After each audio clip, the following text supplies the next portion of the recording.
Hello there, welcome to Newsday from the BBC World Service this morning with Victoria Onunda and Luke Jones. Ahead, we will hear from one of the MPs for Mayotte in Paris. She just returned from there. She'll tell us what she saw and what she makes of the longer delays in getting some key infrastructure back online and aid to those who need it. We'll also go to Nigeria shortly and hear about the third deadly crush where people were collecting food.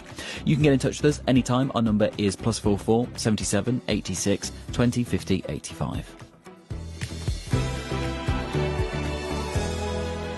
Let's return to Nigeria, where a spate of tragic incidents have occurred related to overcrowding in the run-up to Christmas. 35 children were killed during a Christmas fanfare event on Wednesday in the city of Ibadan in the southwest of the country. Then on Saturday, 22 people were killed in the southeast town of Abuja, where residents rushed to collect Christmas donations, including rice and vegetable oil. On the same day, a similar tragedy occurred at a Catholic church in the capital, Abuja, which killed 10 people. Police have warned organizers to notify authorities before holding charity events.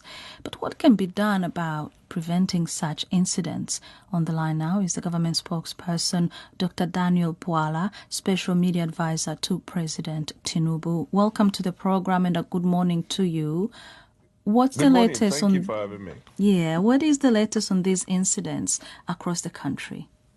Well, we really throw our condolences to the families that lost their loved ones. It was a sad incident that occurred in 3 cities, in Abuja, in Ibadan, as well as Anambra. And it is occasioned by poor planning, lack of crowd control measures, and health and safety provision. And that resulted in that. But the president, as soon as the incidences occurred, he issued a directive to all the law enforcement and critical apparatus of government to ensure strict compliance with health and safety, as well as crowd control measures. At the same time, these people are going to these places, to churches, to local events, because they are hungry. That's what they're saying. They are looking for food. What is the government doing to help people get food, get water, get what they need to prevent widespread hunger in Nigeria?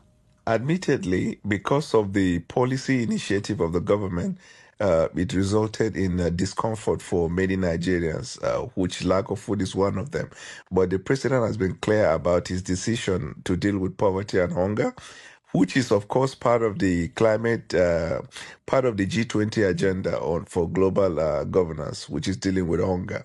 The president, using the federal government machinery, has made available to all the states of the federation distributable food items. But you need to understand that these three incidences occurred and organized by the private sector. So it wasn't actually the government that was responsible, and that's why the government had issued a directive that there should be strict compliance with that. So government is actually making provision for food, across all the levels and states of the federation, that I can tell you. And what about unemployment, which is rather very high for many Nigerians? So, yes, you're providing food for the time being, but people are still not able to get jobs, to get food, so that they can afford to feed themselves and their families. So in Nigeria, we have what we call the Data Management Agency of Government. It's called Bureau of Data, right? The report that came out in the third and fourth quarter indicated that the unemployment had decreased significantly, meaning that jobs have been created across Nigeria.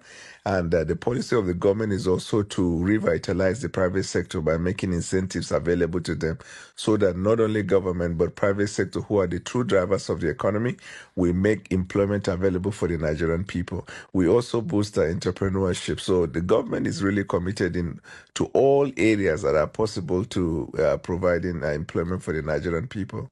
You mentioned that the government has put in place some measures, among them to food deliver for some of those who are in need. Whereabouts are they being distributed, these food aids?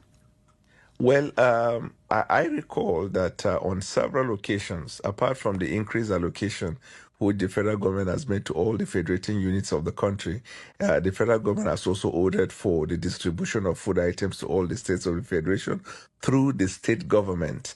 And then, of course, with respect to interpreter and transportation, which is, of course, another key issue because we're approaching the festive season, the federal government has issued, Mr. President has issued a directive for free transportation for citizens of Nigeria who are traveling to their various states to celebrate the festive season. We are clear about the intervention that we're providing for the good people of Nigeria because we know that as we all go through this reform process that is going to be uncomfortable for most families, we are hoping that we'll be able to put the economy in the proper place so that Nigerians will find true prosperity that will last. Very briefly, if you may, Doctor, how many people would you say that these food distributions by your government will cover this festive season? It is hard to estimate by number because the provisions are made available to states. So in Nigeria, we have the federal government and we have the federating unit. Once you make food distribution available to the state, it is the state that will determine how far it can reach based on the population of that place and the needs of the people in that place. But the government is collaborating with them in identifying through data, the extent of reach that this food can get to the Nigerian people. Daniel Bwala, Dr. Daniel Bwala there, thank you so much for your time, who is the Special Media Advisor to President Bola Tinubu of Nigeria.